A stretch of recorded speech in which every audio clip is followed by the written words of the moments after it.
Episode of the Health Detective Podcast by Functional Diagnostic Nutrition. We have with us today a special guest, someone who is on our team here at FDN. She has been on before. Her name is Nicole Doobie, and we did talk about the thing we're going to talk about today a little bit before, but we're really going to dive in today and then explain how the FDN approach can help it. So if you're wondering what that thing is, it is mast cell activation syndrome. And I keep forgetting to do this. I seem so inconsistent with my intros, Nicole, but I always forget. If someone's hearing us for the first time, I want to introduce you, but it's also good to know who the heck's this kid that doesn't shut up. I'm no one special in particular. I did have 7 different diagnosed conditions at the age of 18. And I kind of realized I needed to figure something out. And eventually that thing for me was FDN. So the FDN methodology is by far the thing that supported me the most in my healing. And now they can't get rid of me, right? And now I come on and I love sharing other people's stories, because as much as we can get into the science, which ironically today we probably will get more into that, I think the stories are what inspire people first, right? We need to hear from other individuals that they have been through what we've been through, they have overcome it. And then once we inspire them, that's when we can teach them the how, right? But first they need to know the what, like this is even possible. So let's read a little bit about our friend Nicole here. Okay, like many practitioners, Nicole discovered her passion for holistic health and nutrition through her own health challenges. Over 2 decades of working in high-stressed, fast-paced government jobs took a toll on her health, and she experienced a range of health challenges, everything from autoimmune disease, mast cell activation syndrome, and POTS. She knew she needed to change how she was living, so she became hooked on everything nutrition and wellness, so much so that she decided to return to graduate school and turn her passion into a profession.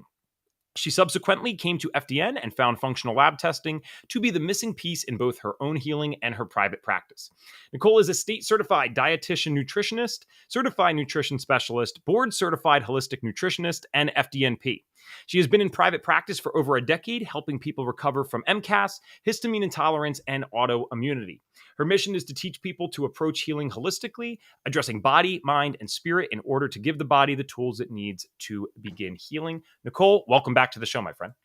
Yeah, thanks. Thanks so much for having me. I always love hanging out with you, Eb. So We have a good time. We were just on a workshop together last week. So if you are live with us and you tune in, feel free to ask any questions. If you're checking this out afterwards and you're like, I missed them live, drop a comment on YouTube or Facebook, wherever you're watching this. We do have staff that will get back to those things. We're happy to help you guys. If you are in the audio version of this and it's long been recorded, then what you can do is reach out to us at FDN Training on Instagram, and we have wonderful people there that can also help you. So a lot of fun stuff to do. Nicole, one thing I want to recognize before we dive into today's topic, I think this is a testament to the type of people that we have here. You're no dummy, right? You got a great background in this stuff. You are highly educated, and not only chose to pursue FDN, but you're here with us. So with all the other things that you've been through, certification-wise and education-wise, why this? Is this really just that great, or was it like a final piece of the cake for you in terms of getting this all together? Yeah, it's a great question. It was a little bit of both. I think it was what I was missing in my private practice and for me personally, because the FDN approach really allows you to uncover those hidden stressors, right? That's the whole point of the training, and using those functional labs so that you're not guessing of what's going on with you. You actually find out what are those underlying pieces to your healing puzzle. And that's when you start to propel yourself forward and really gain some healing. So for me, I found that it was just that missing piece in my work with clients to really help me dive deeper and figure out, because we're all unique, we're all different, we all have come from different backgrounds, different experiences. And even if you have the same condition, like you have MCAS, you and I both won't experience it exactly the same way, right? We're all bio-individual. So this framework, this methodology really helped me advance my own healing and that of my clients as well. Cool. And again, we have a whole podcast with Nicole, which we'll put in the show notes of the audio version of this. Possibly, sorry, team, we might be even able to get the link for that so we can have it in the comments, where we touched more on Nicole's story. But many people obviously are not going to click off; they're going to keep listening. So just to give a brief picture here, and I'm kind of always sorry in a sense to make people like relive this stuff as they tell it, but you are in a way better place now than you were before. So when you were kind of in the midst of this health journey, can you just describe to people, like, what were you experiencing? What was life like at the time? Because I remember when you told me this, it was not pretty. No, it was definitely a dark night of the soul kind of experience. And for me, it happened about 10 years ago. And it started, what triggered it for me was a vaccination that I had received, and also just a series of really traumatic and stressful events that I had gone through. And at the time, I just all of a sudden started to experience reactions, anaphylactic reactions to everything that I ingested, everything I ate, I drank, supplements that I've been taking for years. I started to have cardiac issues. I developed something called POTS, where every time I would sit, stand, or walk, I would faint a lot of the times. And so my body started to really break down in so many different ways over the following few months after I'd gotten that vaccination. And so eventually I ended up in the hospital. I was there for about a month. They did the $1 million workup on me, thought I had all different kinds of things like MS. They thought I had lupus. They did different types of testing on me and they couldn't figure it out. Eventually, I ended up at Brigham and Women's Hospital in Boston, where they actually have a mast cell center there. And I was subsequently diagnosed with MCAS and POTS. At the time, I thought, okay, this is fantastic. Like, this is where the healing is going to happen. I have a diagnosis. I know what this is. And, let the healing begin. And it's not at all what happened. I was basically just given medications, told to go on disability and learn to live with it, which, really, like, I just inherently rejected that, like, right from the start. I just knew that wasn't the path forward for myself. And so that's when I started to really dive into functional health and trying to figure out how to give my body what it needed to heal, because our bodies have that innate healing ability. You just have to give it the tools that it needs to do that. And so that's what led me down this path ultimately. Awesome. And I think it's kind of this is why even brief stories are always important on this show, because so many people, if like I could make everyone in the world listen to what you just said, a lot of people don't get this. You literally just said, I'm so glad I got the diagnosis. Unless you've been through this Yeah, stuff, you do not get that, because you're yeah, right. we've all been there. With a lot of people on the show have described the same thing. And even though we don't diagnose or treat anything specifically here, Right. it's not the diagnosis in and of itself. And correct me if I'm wrong. It's not that. It's the validation of how you feel. Yes. Yes, it's the validation, because for me at the time, I was down to 4 foods. I couldn't eat anything without going into anaphylaxis. I lost 90 pounds. I couldn't function. I had to take a leave of absence for almost a year from my job. Like, it really ripped me out of my life. So when I finally got an answer saying, you have this condition, I was like, great, fix me up. What do we have to do? Give me a med. Like, and that just wasn't the path forward to recovering from it. But that's why people focus on that. Yeah, and I don't want to ask you a loaded question before we progress here, but something that should be specified, because obviously the vaccine companies, they can sue us, but we can't sue them. So just to be clear, you're not saying don't go get vaccines. You're not saying you're anti-vax. You're No, saying this is what not happened at to me. all. Yep, Exactly. And I think that, and I don't want to go down that road, but I think it's that's more okay. nuanced. I think it's more nuanced than either side presents it to be. But what I will say is it triggered the onset. And what I mean by that is, we all have a genetic blueprint, right? We all have our own specific DNA and we're predisposed to different things based on our genetics. Whether or not it gets turned on or off, or those genetic mutations get expressed, depends on your lifestyle, how you live your life, what you eat, all of that kind of stuff.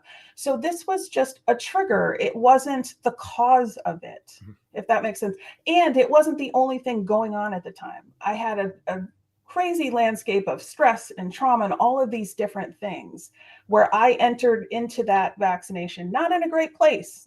So Yeah. yes, I'm absolutely not saying that was the cause. So interesting. There's more nuance to it. It's almost like both sides could have a point, like religion or politics. What a Yes, crazy concept, right? Yeah. exactly. It's both sides are right and wrong. That's how I feel about it personally. Uh, It's yeah. I'll stop But talking we don't before I have to. really get Yeah, we don't. ourselves. Yeah, we'll Yep. end up talking about Zip that it for an up hour. before we So really get yeah, ourselves kicked off here. Okay, exactly. Nicole, MCAS, mast cell activation syndrome. What? Let's just break this down. I mean, what is that even defined as? What is actually happening? Of course, you can hear the words in that acronym and try to figure it out. Still confusing to the layperson. So, what is literally happening when you get this diagnosis? What does it mean? Yeah, so your mast cells are a type of immune cell and they're found all throughout your body. So you can find them in most of your organs, your tissues, your bone marrow, near all the mucosal surfaces in your body, which is where the inside and outside world meet, like your nose, your eyes, your GI tract. And so what happens is there's two main types of mast cell conditions, and one type is called mastocytosis.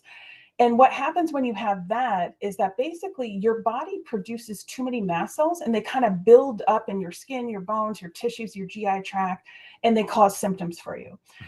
When you have mast cell activation syndrome, you have a normal number of mast cells, but they become hypersensitive and hyperreactive because one of the things that your mast cells does is they release all these inflammatory chemicals like histamine, prostaglandins, leukotrienes, things like that. So when you have mast cell activation syndrome, they release these inflammatory chemicals when they shouldn't, or they don't stop releasing them when they should. And it can cause you to be in this chronic inflammatory or allergic state. And you kind of feel like you're a bubble person, like you literally feel like you're allergic to life, to the world, because you can get triggered by so many different things. So basically, it's where your body's is your immune system is hyperreactive and you're just in a constant allergy or inflammatory state. Is there any and I don't even know if you know this offhand, is there any rough estimate like how many people are getting diagnosed with this? And then even better question, how many people do you just think in general are dealing with this but maybe don't have a Yeah, diagnosis? it right. And I think from what I've seen in the research, they estimate around 17% of the population are diagnosed with this condition, right? Wow. But and it affects women significantly more than men, 75% to 25%. And I think that has to do with our hormones, which we can, sex hormones, which we can talk about in a bit. But um, in terms of are there other people dealing with it without a diagnosis? 1,000%, because it can be tricky to get one because you have to they've sort of changed how they diagnose the condition over the years. It's only been around since 2007 as a sort of named condition. And so doctors today diagnose it using something called consensus 2 criteria. And what that means is that you have symptoms that are affecting at least two organ systems in your body, Mhm. that you've ruled out other conditions that could be the cause of those symptoms, and you've run lab testing and you've tested high levels of certain mast cell mediators like tryptase or histamine or leukotrienes and that kind of thing.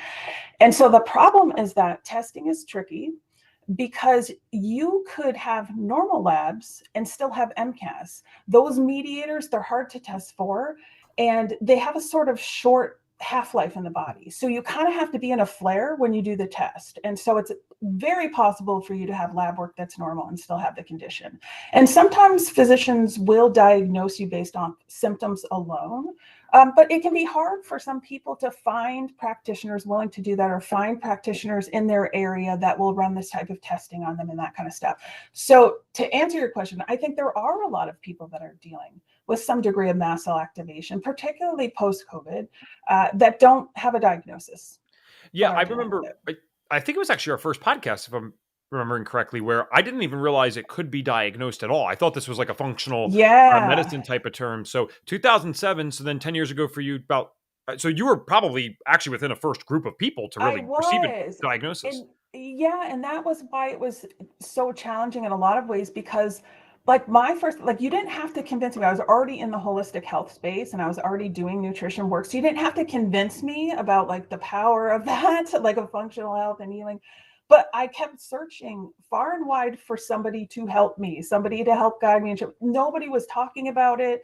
There were very few practitioners, even in the traditional medical world too, that were familiar with it. Nobody was. So I'd show up in front of them and they wouldn't know what to do with me, Mhm. whether it was a holistic practitioner or a traditional medical practitioner. So that's what was so frustrating at the time is I really had to find my own way out of it for the most part.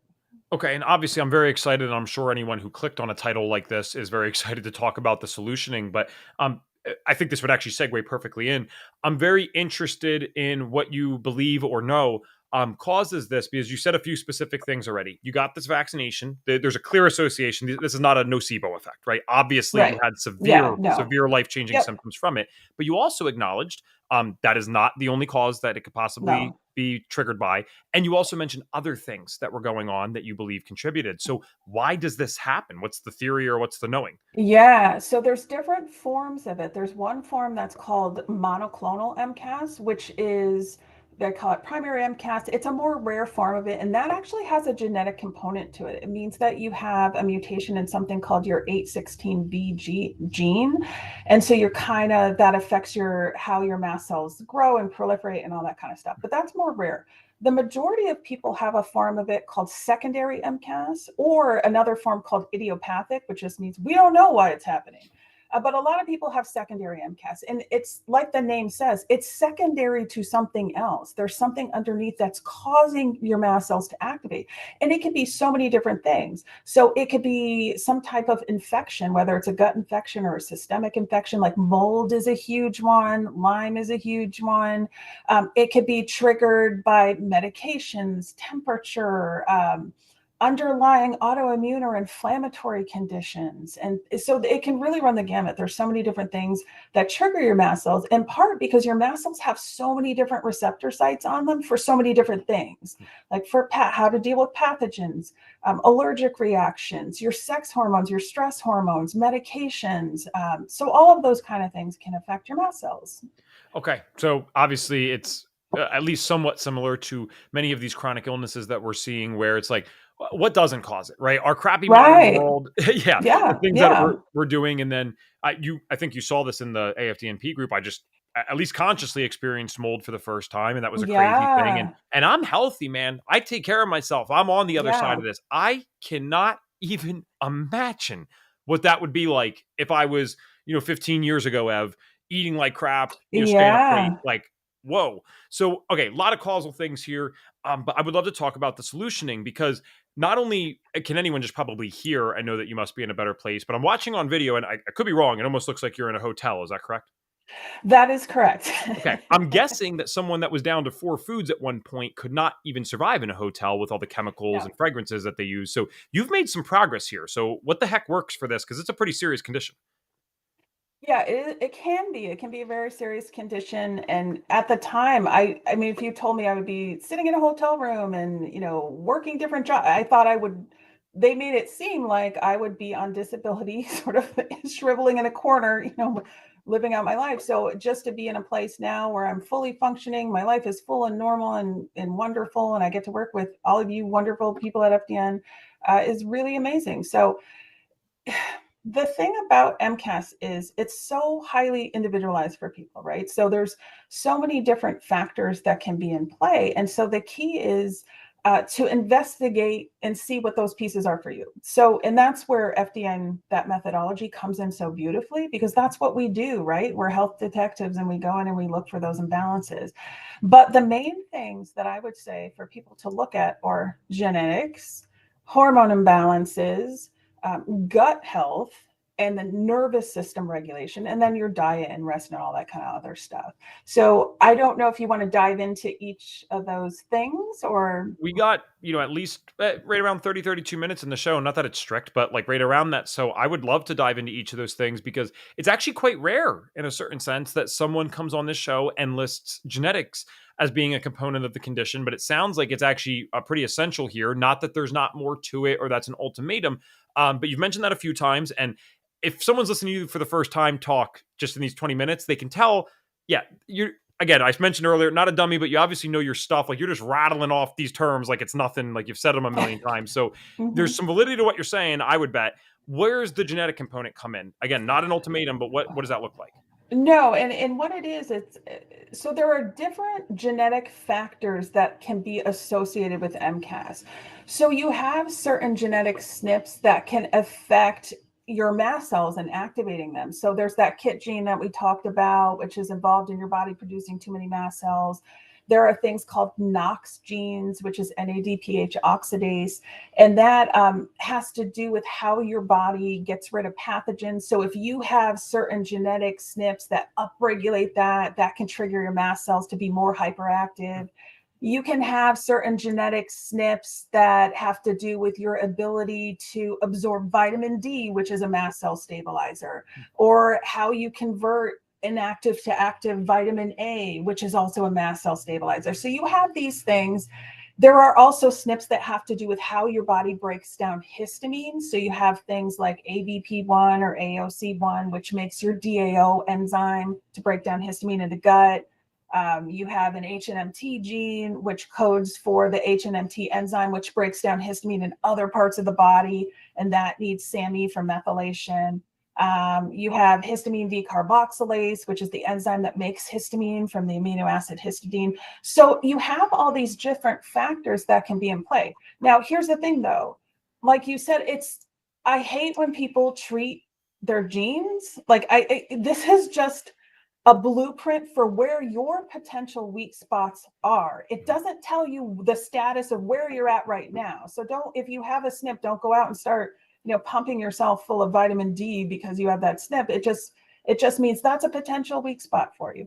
But the value in looking at your genetics is it can help point you in the right direction. It can help sort of train you where to focus, right? So if you know where those weak spots are, you can then go in and do some lab work and see what's actually going on in your body at the time.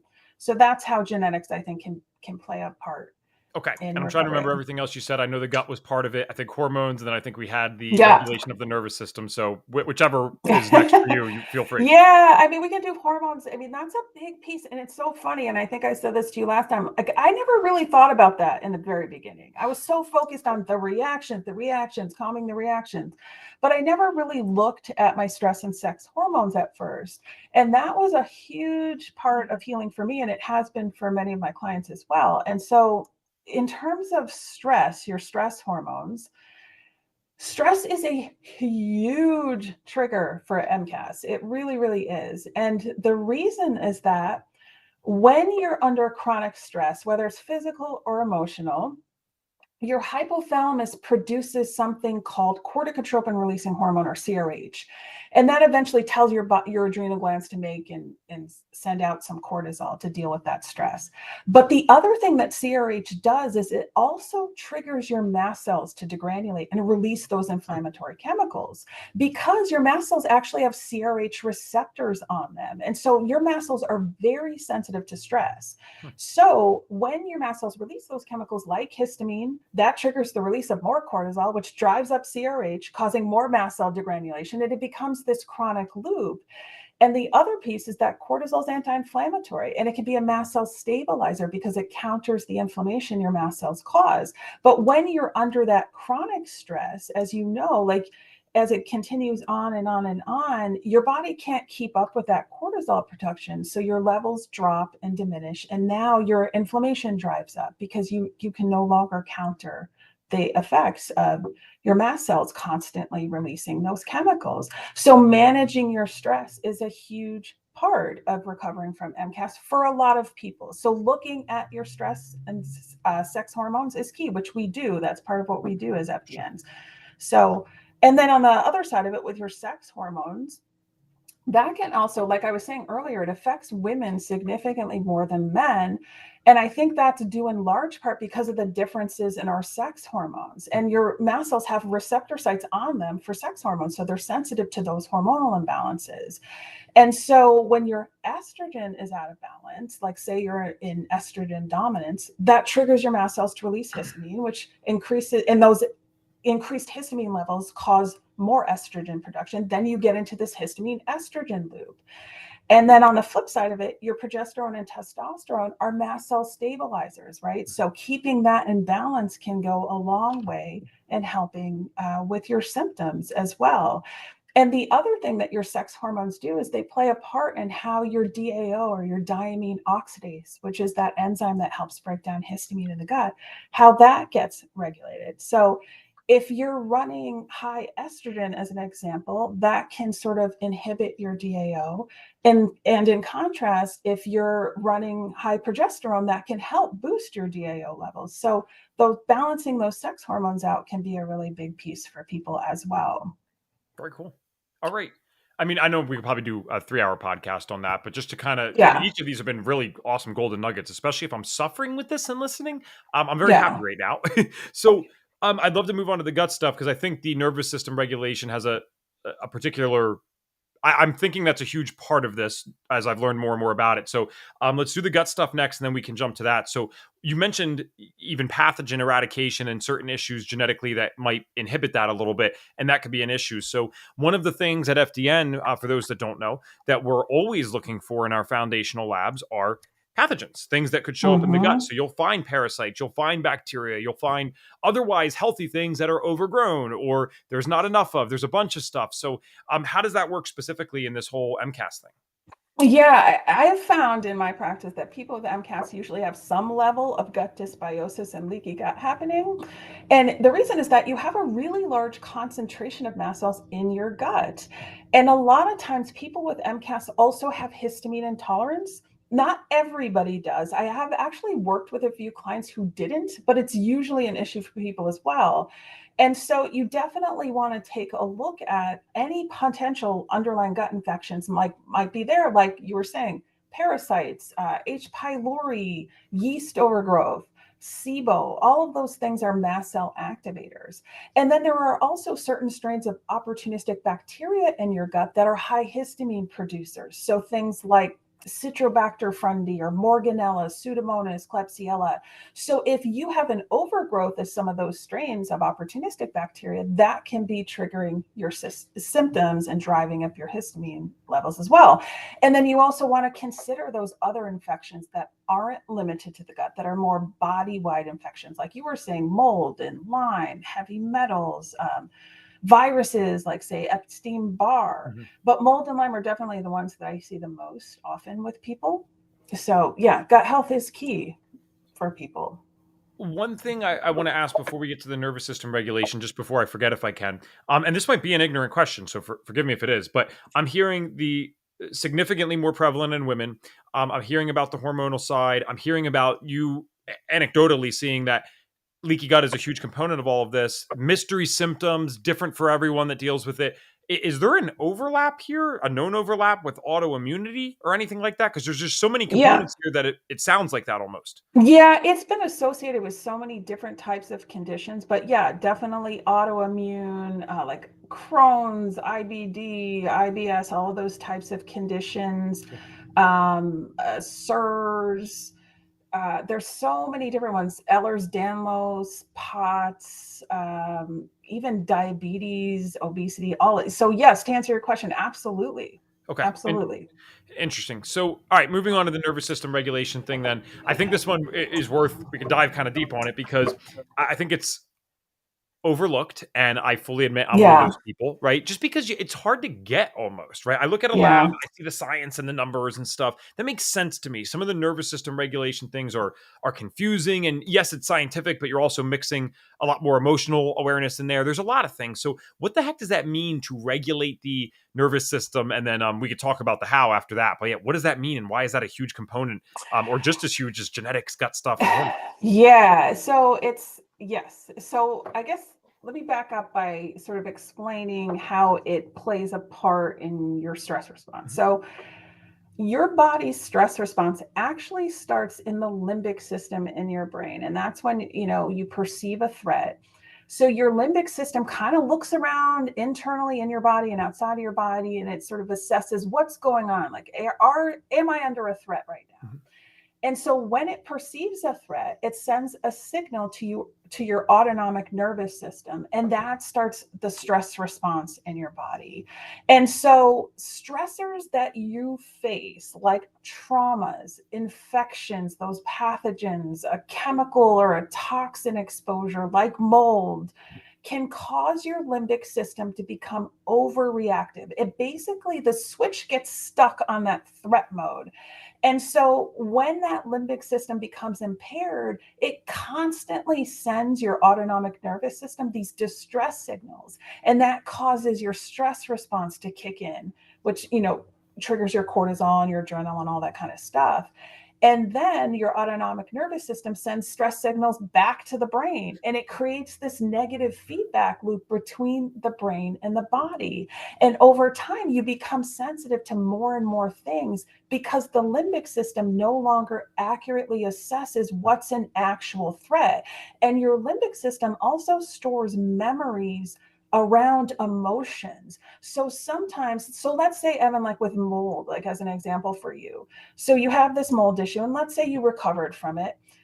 But if you went into a room that maybe had a little bit of mold or smelled like a little musty or something like that, if you have an impaired limbic system, even though you're not under threat in that moment, it's perceiving it based off of your former Sure. experience where you had that really, right? So your immune system's like, oh my God, so threat. So that's what happens a lot of times for people with MCAS is that we get stuck in that limbic system threat response, right? And so what do you do about it? Like, how do you retrain your or regulate your Yep. nervous system? Right. Like, cause it's like, oh, that's great. But what do I do? So a lot of times people will use, you have to approach it from both ends. So you have to approach it from brain to body and then body to brain. So in terms of how to approach brain to body, it's doing limbic retraining programs. And there's things like DNRS or the Gupta program or Primal Trust, which I really like.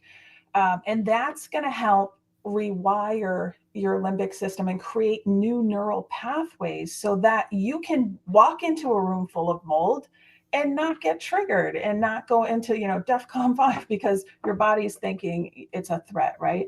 So there's that piece. And then the other piece working from the body to brain up is through vagal toning. So, your vagus nerve is a really important piece here because it actually regulates your parasympathetic nervous system, that rest, digest, and heal response that can actually help stabilize your mast cells.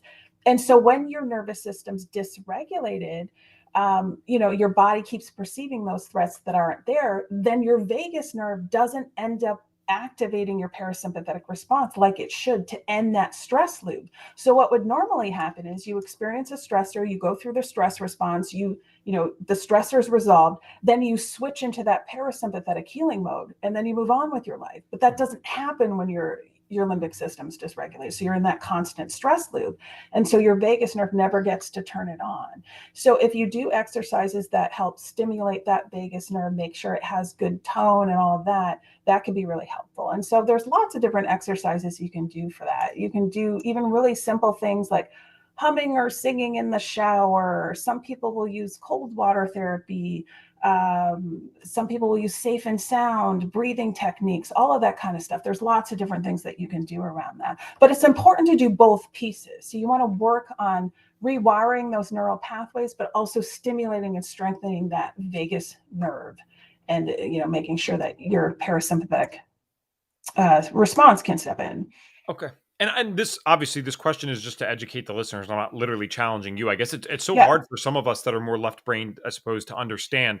So like what is if any, like what is the main science behind this that like I'm gonna hum in the shower and that's gonna help a condition as serious as this, especially when you compare it, next to all these other things. So and you did fully acknowledge that this is not the only thing, right? But Yep.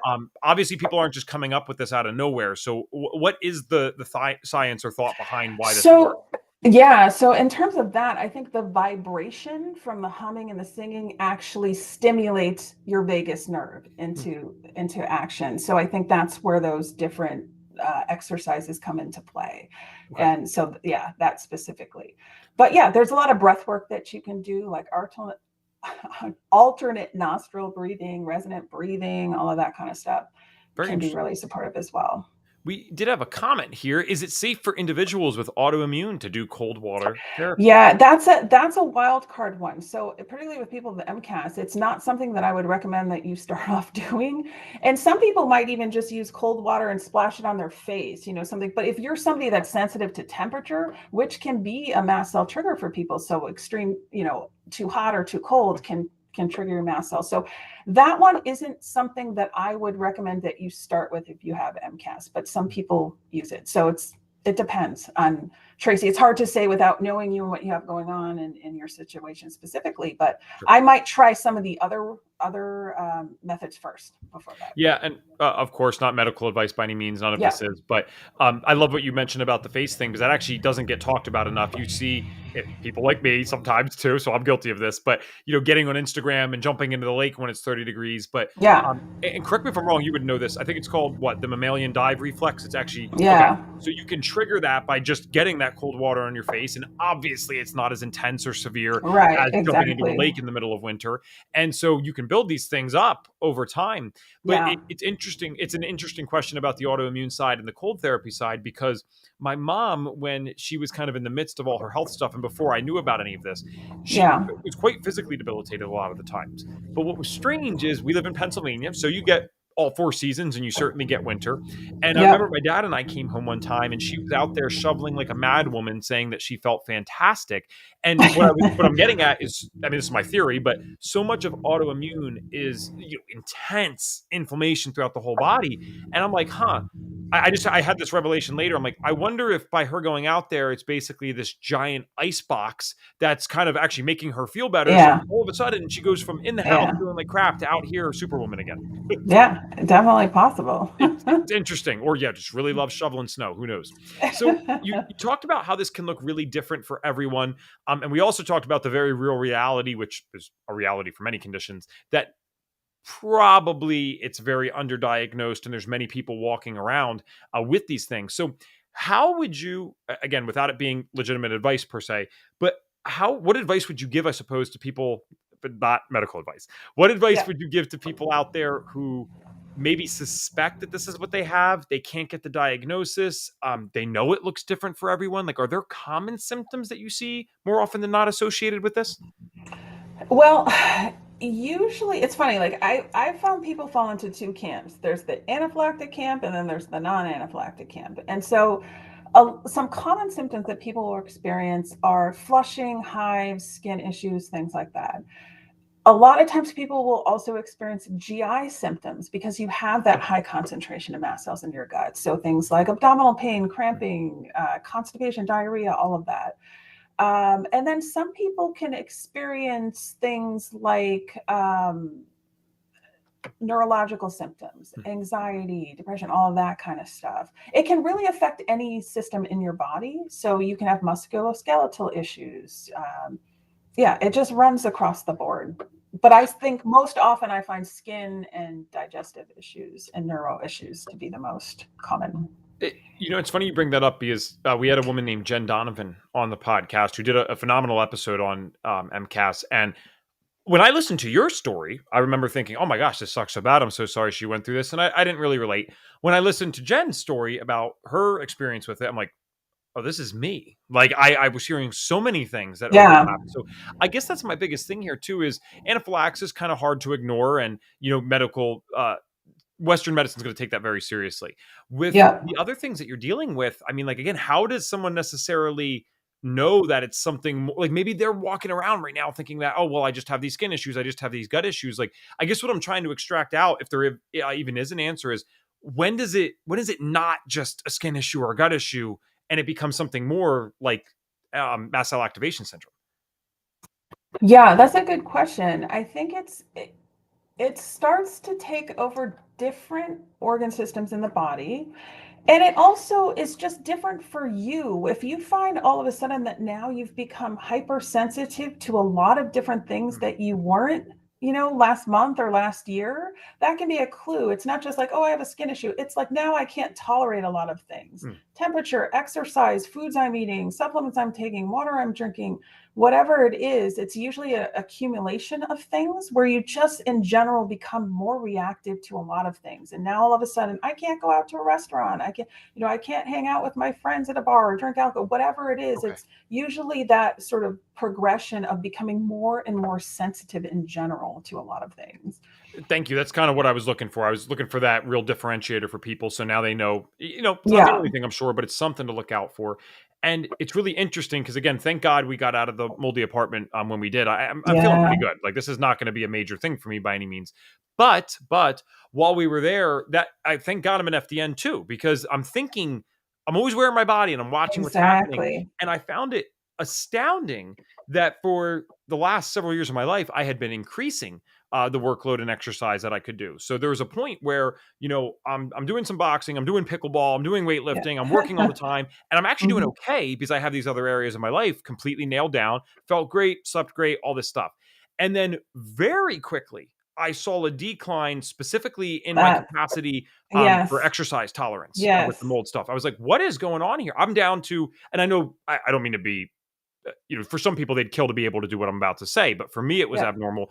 I very quickly got down to only being able to do the 3 sessions of strength training every week. And if I had added in something as stupid as pickleball, it's like I'm not recovering. I yeah, knew I wasn't recovering. So yeah, definitely, I didn't know what it was at the time, but I knew something right. didn't add up. It didn't make sense. Exactly. That's usually what it is. It's something similar to that, where Mhm. it's just all of a sudden you just become the goalpost moves for you. Like you don't have that threshold that you normally have for those things. It's a good rule of thumb, I guess, in health in general. If that ever Yeah. happens, know that something's not making sense, right? Um, Yeah.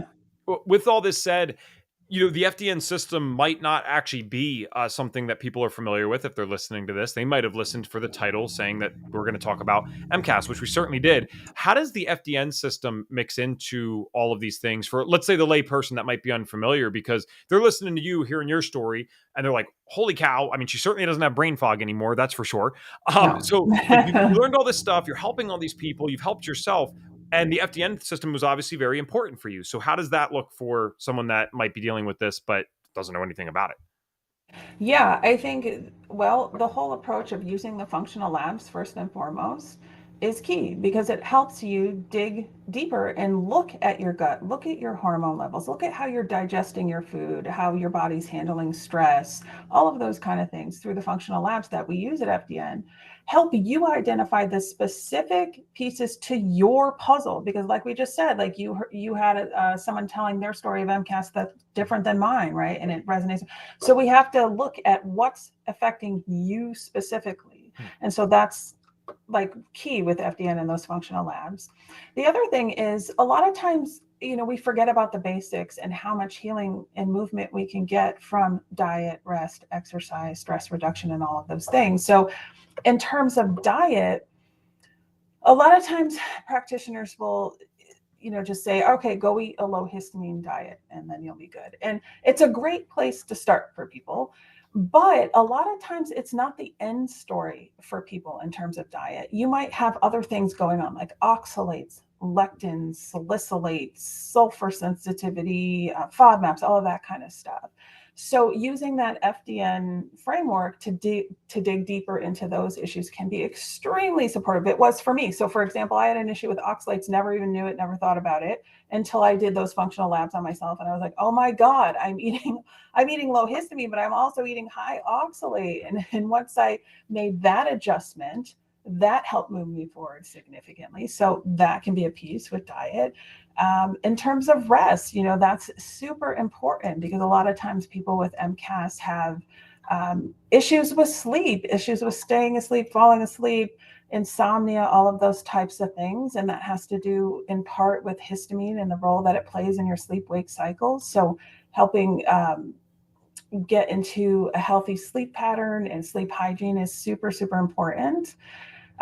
Exercise is also important. It can be a mast cell trigger for some people, and there's like research connecting exercise and mast cell degranulation. So, working on exercising, making sure it's appropriate for you and what you have going on is important. Cleaning up your environment is huge. Studies have found a link between MCAS and environmental sensitivities. So, making sure that you have clean water, clean air, you don't have mold in your home, you're using beauty products, personal care products, cleaning products that are safe and natural and healthy can be huge for people as well. EMF is enormous. There's a connection between EMF exposure and mast cell activation. So, making sure that you limit your EMF exposure can be important. And, also supplements are key, and that's a key component of the dress approach that we use in FDN. And it can be a great tool if you tolerate them. A lot of times people with MCAS don't tolerate supplements very well, if at all, in the very beginning. But if you can experiment with natural mast cell stabilizers, natural antihistamines, gut supports, hormone balancing supports, that can go a long way for people as well. I That was one thing that Jen Donovan had mentioned with the supplement thing. I'm like, look at hindsight's 2020, so I guess I won't actually ever fully know because I feel thankfully, other than this mold thing, terrific today. But that was another thing I always thought was odd too. Like I wasn't responding to a lot of these things Yeah. as well as others. I took, Yeah. biocidin, obviously. Um, Clearly, we try to work people up to almost 15 to 30 drops a day. I was at 3 total drops, so one, and flu-like symptoms breaking out. I Oh, mean, yeah. it was awful, and I'm like, how are people getting to this level with this stuff? We did have one more audience question here. Can a surgery trigger MCAS? Yeah, absolutely. Any kind of trauma, and that could be a physical trauma, emotional trauma, mental trauma. Trauma is a big piece of it that I don't think we think about or acknowledge as much. But yes, to answer your question, it can. Okay, Mhm. cool. Well, Nicole, as we wrap up here, I would love to know where the heck can people find you? Because yes, you work for FDN, but you also take clients.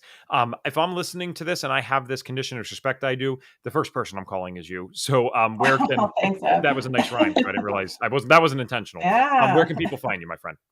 Sure, you can find me. I have a website. It's www.forginghealth.com, and social media, same handle at Forging Health on Instagram and Facebook. Very cool. So I finished with the signature question here, which admittedly I did ask you once before, but I cannot remember what your answer was now. And I've already done an episode that I will never do this again. I came up with a very stupid idea at episode 200 to extract all those answers and then put them into like a 3-part series. So that will never happen again. So I might as well ask you once more just to keep it fresh. If we could give you a magic wand and you could wave it and get every single person in this world to do one thing for their health. So for the audience, we're just talking generally now, general health stuff. You can get us to do one thing, or you can make us all stop doing one thing. What is the one thing Oh, that Nicole gets us to do for our stop health? doing one thing. I don't remember what I said last time, but what I will say this time is eat whole foods. I think that's key. Food is medicine. But the other thing that I would say, and this kind of doesn't quite answer your question, but I think that one thing people have to sort of get with is that you have to co-create your own health, right? So like we were talking about in the beginning of like we get a diagnosis, we want someone to fix us, and ultimately nobody can fix you and you have to do your own healing work, which sucks when you're in the facing a chronic illness or you're with MCAS because you don't feel well and you just want to feel better. But ultimately you have to do your own healing work. You have to choose what you eat, what environment you live in, and all of that good stuff. So I would say actively participate in your health. Thank you so much for coming on. I'm sure we'll bring you on once again in another 50 episodes just to we need to preserve this brain at FDN. This is a good brain and we need to extract everything we can from it when we have the privilege of doing so on the podcast. So thank you so much for coming on today. Thanks, Evan.